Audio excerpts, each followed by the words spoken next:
Hey everyone, today I'm going to share with you only 4 stretches you will ever need to stretch your entire body and maintain flexibility or increase your flexibility, depending on what your goal is. I would also recommend that you do each of these for at least 30 seconds. If you have more time, the more you do, the more flexible you're going to get. The first one we're going to start with is just a forward fold. So sitting like this, straight legs in front of you, and we're going to use it to stretch 2 parts of the body. The first one, we're going to be stretching the back of the legs, and in the second one, we're going to be stretching the spine. So the long muscle that goes all the way from the top of your neck, all the way down to your glutes.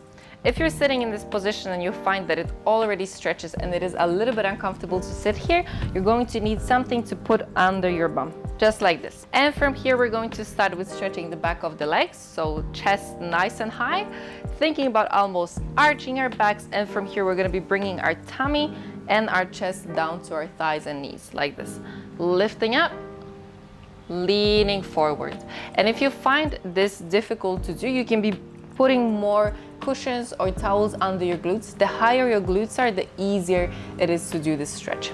The next one we're going to do is going to stretch the spine. From here, we're going to do the opposite. So now we don't want to keep our back straight. We're going to be thinking about rounding as much as we can, bringing our chin to our chest, all the way down, thinking about trying to reach the knees with the very top of our head.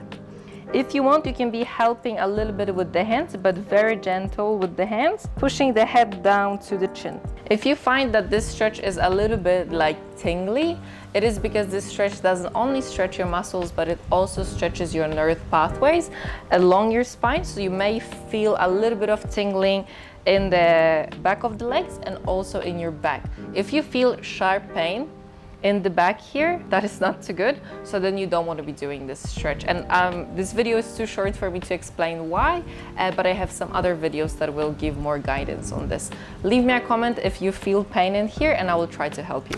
The second stretch here is a stretch for the front of the legs and the front of our hip. So we're gonna start in the lunge. We want to be thinking about squeezing our glutes, pushing hips forwards, and sitting down. We want to make sure that this foot is in front of our knee, so we have heaps of range here, sitting down. If you find that this is good, but you would want to be a little bit more, we're going to come back to the start. We're going to bring our foot up, heel to glutes. Again, we started with thinking about squeezing our glutes, pushing hips forward. You also want something to hold on to, so don't do a balancing act like me here. Sitting down. This is the same stretch, just a bit of a harder variation. For our third stretch, we are going to stretch our chest and our shoulders. This stretch can also be done standing up, but today we are going to do it on the ground. So lying down on your tummy. From here, harder version when the arm is bent like this. Easier version when the arm is straight. So we're gonna start with the easier version. I think about reaching my arm away as far as I can, so I don't wanna keep my shoulder close to my ear. A lot of space between shoulder and ear. And from here, I'm going to use my other arm to push up and around. The more you twist here, the more intense the stretch is. If this is too easy, we're going to be bending this arm. When you bend the arm, it is really important that the elbow and the shoulder are in line. So you don't want the elbow to be low like this by your hips. In a nice line here, and you also want to be making sure that this hand points straight up. So the closer this hand is to your head, the easier the stretch is again.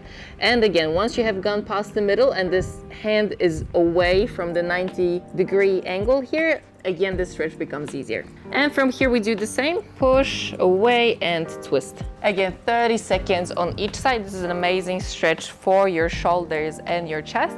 If you have shoulder injuries, this stretch may be a little bit intense on the shoulders. So if you feel pain that doesn't feel good, then again, you don't want to be doing this one. And our last stretch here is going to stretch the inside of our legs, and it is also going to stretch the side of our body. So we're going to start in a little pancake. If you find it uncomfortable to sit here, you're going to again use a towel, cushion, or anything to lift your hips up a little bit. If you still find it uncomfortable, we're going to be bending our legs a little bit. And from here, I'm going to reach one hand to the middle, and the other hand I'm going to lift up, thinking about lifting up and behind my head, looking up to the ceiling, and thinking about lifting my chest up to the ceiling as well. And as I do this, I want to be thinking about keeping my hand and my head nice and close. So I don't want to be doing this, leaning and then that hand is very far away. I'm leading with my hand first, leaning down and trying to see if I can grab that foot. You should feel this all the way along here. If you feel it more in your leg than you do in your side, you're again going to be bending your leg a little bit. Again, 30 seconds on each side, and I promise you this is all you need to become flexible and stay flexible if you don't have any crazy elaborate goals like splits and bridges. All the best with stretching, and I'll see you in the next one.